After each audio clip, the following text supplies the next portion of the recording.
선생님, 저는 새끼 다 든든하게 챙겨 먹고 매일 1시간씩 뛰어요. 그런데 자꾸 아픈 데가 늘고 기운이 빠집니다. 저는 88세 가정의학과 전문의 이정백입니다. 50년 동안 진료실에서 수없이 이런 이야기를 들어왔습니다.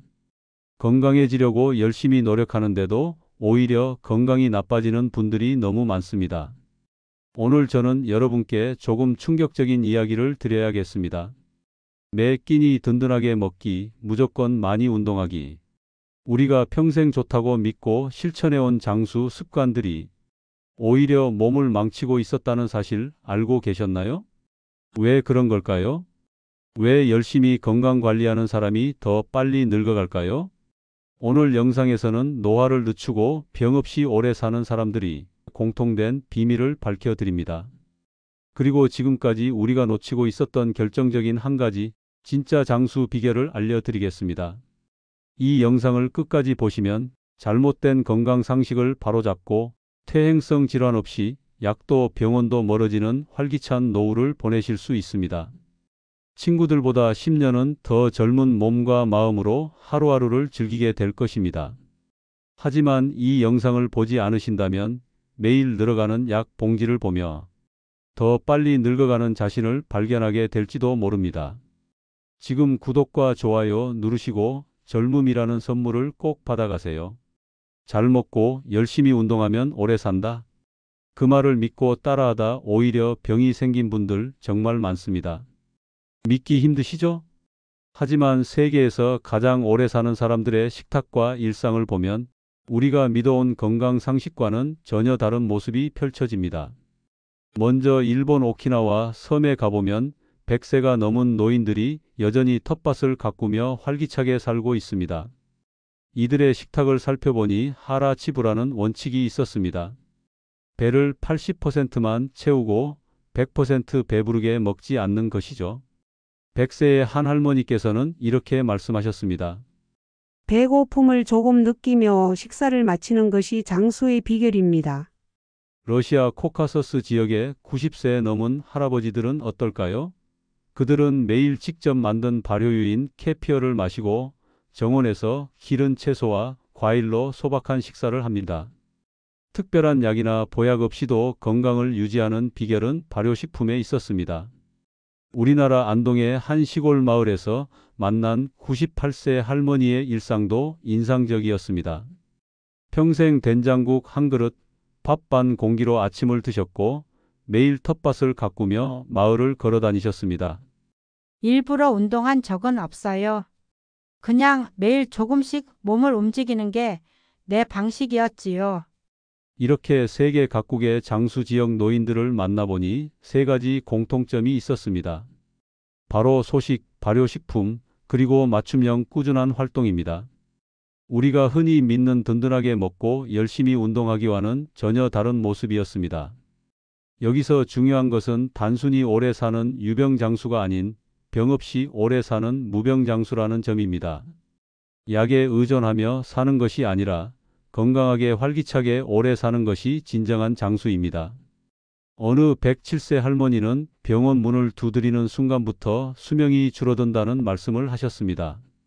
그 말씀처럼 병원과 약에 의존하는 삶이 아니라 매일의 작은 습관으로 건강을 지키는 것이 진짜 장수의 비결이었던 것입니다. 오늘 여러분의 식탁과 일과를 한번 돌아보세요. 정말 건강을 위한 선택인지 아니면 오히려 건강을 해치는 선택인지 생각해 볼 시간입니다. 진정한 장수의 비결은 우리가 평생 믿어온 상식과는 다른 곳에 있었습니다. 저는 50년간 의사로 일하며 수많은 환자들을 만났습니다. 그 중에서도 가장 안타까웠던 것은 건강을 위해 열심히 노력했는데도 오히려 병이 생긴 분들을 만날 때였습니다. 평생 믿어온 건강 상식이 실은 몸속 효소를 고갈시키고 노화를 앞당기는 주범이었던 겁니다.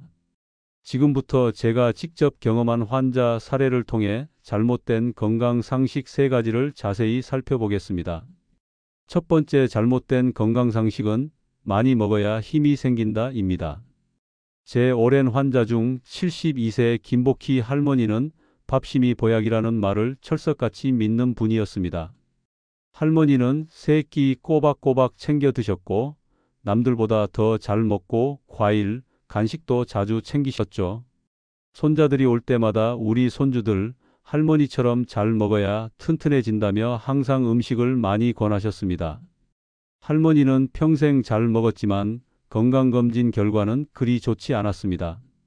어느 순간부터 소화가 느려지고 식곤증과 잦은 피로를 호소하셨습니다. 검사에서는 지방간과 혈당 수치 상승이 확인됐습니다.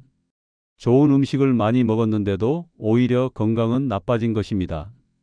제가 할머니께 소식을 권해드렸습니다. 처음에는 반신반의하셨지만 제 조언대로 식사량을 줄이고 하루 2끼만 드시기 시작했습니다. 2달 후 진료실에 오신 할머니의 모습은 놀라웠습니다. 체중이 3kg 줄었고 몸이 가벼워졌으며 피로감도 크게 감소했습니다. 가장 주목할 만한 것은 혈액 검사 결과였습니다. 지방간 수치가 정상으로 돌아왔고 혈당도 안정되었습니다. 왜 이런 일이 일어났을까요?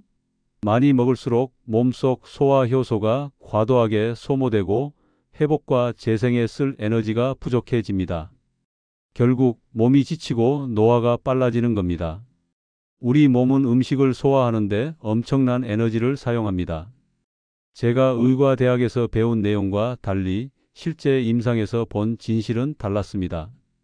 과식을 하면 소화기관에 과부하가 걸리고 내장기관이 쉴 틈 없이 일해야 합니다. 그 결과 피로감, 면역력 저하, 노화 가속화로 이어집니다. 소식은 단순한 절제가 아니라 몸을 덜 쓰고 오래 쓰는 지혜입니다.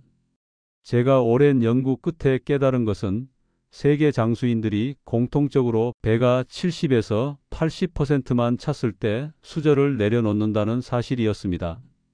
두 번째 잘못된 건강상식은 유산균만 먹으면 장이 건강해진다입니다. 내과를 운영할 때 만난 66세 최영숙 씨는 장 건강에 매우 관심이 많으셨습니다. 건강을 위해 매일 유산균 캡슐을 챙겨 드셨고 요거트도 자주 드셨습니다. TV에서 장 건강에 좋다는 제품이 나오면 빠짐없이 구매하셨죠. 한 달에 10만 원 넘게 유산균 제품에 투자하고 있었습니다.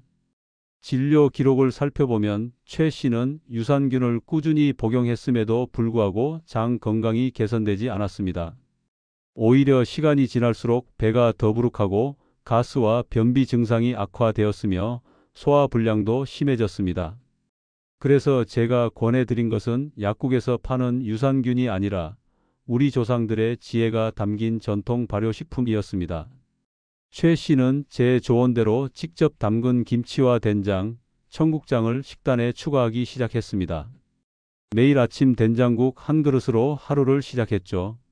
한 달 후 진료 결과 최 씨의 변비 증상이 크게 개선되었고 소화 기능도 정상화되었습니다. 장 기능 검사에서도 유의미한 개선이 확인되었습니다. 가장 중요한 것은 환자 본인이 느끼는 위장 불편감이 크게 감소했다는 점이었습니다. 왜 이런 일이 일어났을까요? 제 연구에 따르면 유산균은 외부 지원일 뿐 장내 환경이 나쁘면 오래 살지 못합니다. 진짜 중요한 건 장내 유익균이 스스로 잘 자랄 수 있는 발효식품 중심의 환경입니다. 유산균보다 그들이 머물 집을 먼저 만들어줘야 합니다. 발효 과정에서 음식은 이미 부분적으로 분해되어 소화가 더 쉬워집니다. 또한 다양한 유익균과 효소가 생성되어 장내 미생물 다양성을 높여줍니다.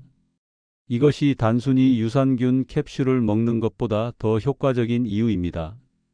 제가 평생 관찰해온 장수 노인들은 거의 모든 음식을 발효시켜 드셨습니다.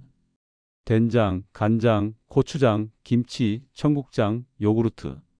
그분들 중 많은 분이 90세가 넘어서도 건강하게 지내셨습니다. 세 번째 잘못된 건강상식은 운동은 땀날 때까지 해야 효과 있다입니다. 보건소장으로 일할 때 만난 68세 이준호 씨는 은퇴 후 건강을 위해 열심히 운동하셨습니다. 매일 새벽에 1시간 이상 빠르게 걷고 일주일에 3번은 무거운 아령 운동도 하셨죠. 나이 들수록 더 열심히 운동해야 근육이 유지된다는 말을 믿고 젊은 사람 못지않게 운동하셨습니다. 그러나 이준호 씨는 얼마 지나지 않아 무릎 통증으로 진료실을 찾아왔습니다. 검사 결과 연골이 상당히 손상되어 있었습니다. 또한 평소보다 피로감이 심하고 짜증이 늘었다고 호소했습니다. 운동을 열심히 하는데도 오히려 건강 상태가 악화된 것입니다. 제가 이준호 씨에게 제안한 것은 운동 강도를 낮추고 시간도 줄이는 것이었습니다. 빠르게 걷는 대신 숨이 약간 찰 정도로 30분만 걷고 무거운 아령 대신 가벼운 근력 운동을 하도록 조언했습니다. 3개월 후 진료 결과 이준호 씨의 무릎 통증이 현저히 감소했고 정신적 피로감도 줄었습니다. 수면의 질이 개선되었고 혈압도 안정되었습니다. 흥미로운 점은 이전보다 운동량이 줄었음에도 불구하고 근력 검사에서는 오히려 더 나은 결과가 나왔다는 것입니다. 왜 이런 일이 일어났을까요? 제 평생 연구의 결론은 운동도 과하면 독이라는 것입니다. 특히 60대 이후에는 활성산소가 쉽게 생겨 세포를 손상시키고 노화를 촉진합니다. 무리한 운동은 몸을 지치게 하고 회복 능력을 떨어뜨립니다. 운동 중 우리 몸은 활성산소를 생성합니다. 적당한 양의 활성산소는 건강에 이롭지만 과도한 양은 세포 손상과 염증을 일으킵니다. 나이가 들수록 이런 활성산소를 제거하는 능력이 떨어지기 때문에 운동 강도를 적절히 조절하는 것이 중요합니다.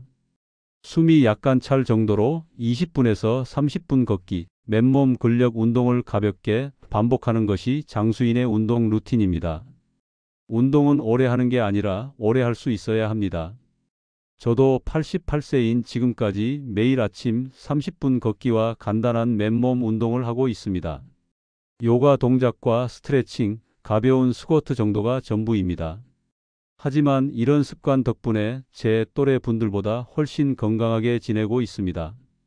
이렇게 제가 직접 만난 환자들의 사례를 통해 알 수 있는 공통점이 있습니다. 바로 우리 몸의 효소와 관련이 있다는 것입니다. 제가 노년의학연구회 회장으로 있을 때 수년간 연구한 결과 우리 몸에는 태어날 때부터 일정량의 효소가 정해져 있다는 사실을 발견했습니다. 이 효소는 소화, 호흡, 면역, 해독 등 모든 생명 활동에 필수적입니다. 하지만 효소는 무한하지 않습니다. 마치 평생 쓸 통장에 정해진 금액이 있는 것과 같습니다. 많이 먹을수록, 소화되지 않은 음식을 먹을수록, 과도한 운동으로 몸에 스트레스를 줄수록 효소는 빠르게 소모됩니다. 그리고 효소가 고갈되면 노화가 가속화되고 질병에 취약해집니다. 저는 50년간 의사로 일하며 수많은 환자들을 만났습니다. 그 과정에서 깨달은 것은 건강하게 오래 사는 비결이 특별한 약이나 치료법에 있는 것이 아니라 일상 속 작은 습관들에 있다는 것이었습니다. 제가 은퇴 후 고향으로 돌아와 텃밭을 가꾸며 실천하고 있는 것도 바로 이 효소 전략의 원칙입니다. 소식을 하고 발효식품을 즐기며 적절한 활동을 유지합니다. 이것이 바로 제가 88세인 지금도 약 한 알 없이 건강하게 지내는 비결입니다. 여러분, 오늘부터 생활 속에서 작은 변화를 시작해 보세요. 매 끼니 조금 덜 먹기, 발효식품 하나 더 추가하기, 적절한 강도로 꾸준히 활동하기. 이런 작은 습관들이 여러분의 건강과 수명을 결정할 것입니다. 다음 챕터에서는 효소를 전략하는 구체적인 식습관과 생활 루틴에 대해 더 자세히 알려드리겠습니다. 이제는 실천할 차례입니다. 무병장수를 위한 핵심은 생각보다 단순합니다. 딱 5가지 습관만 매일 반복하면 약 없이, 병원 없이 10년은 더 젊게 살 수 있습니다. 제가 50년간 의사로 일하며 연구한 결과 88세인 지금도 약 한 알 없이 건강하게 지내는 비결을 여러분과 나누고자 합니다. 이 5단계 루틴은 누구나 오늘부터 실천할 수 있는 간단한 것들입니다. 하나씩 살펴볼까요? 첫 번째, 하루 식사량은 배부르지 않게 70에서 80% 정도만 소식하고 음식을 오래 씹으세요. 밥 한 그릇 더 먹으면 힘이 난다는 말 이제는 잊으세요. 과식은 소화 효소를 고갈시켜 노화를 가속합니다. 소화에 많은 에너지를 쓰는 만큼 회복과 면역에 쓸 에너지는 부족해집니다. 제가 진료했던 83세 황 할머니는 식사량을 줄인 후 10년간 약을 끊으셨습니다. 할머니의 비결은 간단했습니다. 배가 80% 정도 찼다 싶을 때 수저를 내려놓는 것이었습니다. 소식을 실천하는 방법은 간단합니다. 식사 시간을 20분 이상 충분히 가지고 작은 그릇에 음식을 담아 시작하세요. 음식은 한 입당 최소 20번 이상 씹으세요. 이렇게 하면 소화효소 소모가 줄어들고 포만감도 빨리 찾아와 과식을 예방할 수 있습니다. 무엇보다 조금 부족하다 싶을 때 식사를 마치는 것이 핵심입니다. 저녁 식사는 특히 가볍게, 그리고 잠자리에 들기 3시간 전에는 음식 섭취를 마무리하세요. 두 번째, 발효식품과 유산균을 매일 식단에 포함하세요. 밥을 조금 적게 먹었다면 남은 공간은 발효식품으로 채우세요. 된장, 김치, 청국장, 요구르트 같은 전통 발효식품은 이미 미생물에 의해 1차적인 분해가 이루어진 상태입니다. 따라서 소화를 위한 효소 소모가 적습니다. 제 고향에서 만난 98세 정 할아버지는 평생 아침마다 된장국을 드셨습니다. 된장은 약이 아니라 일상이라고 하셨죠. 할아버지는 지금도 매일 텃밭을 가꾸고 마을 경로당까지 걸어 다니십니다. 발효식품의 효과는 과학적으로도 입증되었습니다. 발효 과정에서 유익균이 생겨나고 이들은 장내 환경을 개선합니다. 건강한 장은 면역력의 70%를 담당합니다. 많은 분들이 유산균 보조제를 드시는데 이것만으로는 부족합니다. 유산균보다 유산균이 살 집을 먼저 만들어줘야 합니다. 그 집이 바로 발효식품으로 조성된 장내 환경입니다. 매일 아침 된장국 한 그릇을 추가하고 매 끼니마다 김치나 발효 채소를 곁들이세요. 간식으로는 첨가물이 적은 플레인 요구르트가 좋습니다. 발효식품은 단순한 음식이 아니라 수천 년 동안 우리 조상들이 건강을 지켜온 지혜의 결정체입니다. 세 번째, 고기와 생선, 단백질을 무조건 끊지 말고 균형 있게 드세요. 나이 들면 고기를 줄여야 한다는 말은 큰 오해입니다. 오히려 나이가 들수록 양질의 단백질이 더 중요합니다. 단백질 부족은 근육 감소와 면역 저하를 부릅니다. 제가 관찰한 바에 따르면 단백질을 적절히 섭취한 노인들은 그렇지 않은 분들보다 근력이 더 강하고 면역력도 우수했습니다. 75세 이 선생님은 매일 손바닥 크기의 생선이나 닭가슴살을 드셨는데 10살은 더 젊어 보이는 피부와 근력을 유지하셨습니다. 매일 손바닥 크기의 담백한 고기나 생선을 한 끼 정도 드세요. 콩, 두부, 계란 같은 식물성 단백질도 함께 섭취하는 것이 좋습니다. 단백질은 한 끼에 집중하기보다 세 끼에 나누어 섭취하는 것이 효과적입니다. 고기를 먹을 때는 발효식품과 함께 드세요. 김치와 불고기, 된장과 생선구이는 완벽한 조합입니다. 나이가 들수록 단백질 흡수율이 떨어지기 때문에 젊었을 때보다 더 의식적으로 단백질을 챙겨 드셔야 합니다. 네 번째, 숨이 찰 정도의 걷기와 맨몸 근력 운동을 꾸준히 하세요. 땀이 흠뻑 날 만큼 운동해야 한다는 생각은 버리세요. 특히 60대 이후에는 과도한 운동이 오히려 활성산소를 증가시켜 노화를 촉진합니다. 제가 만난 90세 신 할아버지는 젊은 시절 마라톤 선수였지만 70세 이후로는 운동 강도를 크게 줄이셨습니다. 숨이 약간 가쁠 정도로 걷는 것이 비결이라고 하셨죠. 지금도 매일 30분씩 동네를 걸으시는데 걷는 모습이 70대보다도 더 젊어 보입니다. 무리한 운동이 아닌 내 몸에 맞는 맞춤형 반복이 장수의 열쇠입니다. 운동은 오래 하는 게 아니라 오래 할 수 있어야 합니다. 매일 20에서 30분 숨이 약간 찰 정도로 걷고 일주일에 2에서 3회 간단한 맨몸 근력 운동을 하세요. 스쿼트, 팔 들어 올리기, 벽에 기대어 팔굽혀 펴기 같은 기본 동작만으로도 충분합니다. 스트레칭과 균형 운동도 잊지 마세요. 제가 88세인 지금도 매일 아침 30분 걷기와 10분 맨몸 운동을 하고 있습니다. 중요한 것은 강도가 아니라 꾸준함입니다. 다섯 번째, 햇볕을 충분히 쬐세요. 마지막 단계는 종종 간과되지만 실은 가장 중요한 습관 중 하나입니다. 햇볕을 쬐는 것은 효소 활동을 최적화하는 데 큰 도움이 됩니다. 햇볕은 비타민 D 합성에 필수적입니다. 비타민 D는 뼈 건강뿐만 아니라 면역 기능, 심지어 정신 건강에도 영향을 미칩니다. 하루 15에서 20분만 햇볕을 쬐어도 충분한 비타민 D를 합성할 수 있습니다. 매일 15에서 20분 팔과 다리가 노출되도록 햇볕을 쬐세요. 아침 산책을 하면 걷기와 햇볕의 효과를 동시에 얻을 수 있습니다. 하루 중 일부 시간은 디지털 기기를 멀리하고 자연 속에서 보내세요. 이것은 정신 건강에도 매우 중요합니다. 햇볕을 쬐면 세로토닌이 증가하여 기분이 좋아집니다. 특히 노년기에는 자연 속에서 보내는 시간이 건강과 행복에 큰 영향을 미칩니다. 지금까지 무병장수 5단계 루틴을 살펴보았습니다.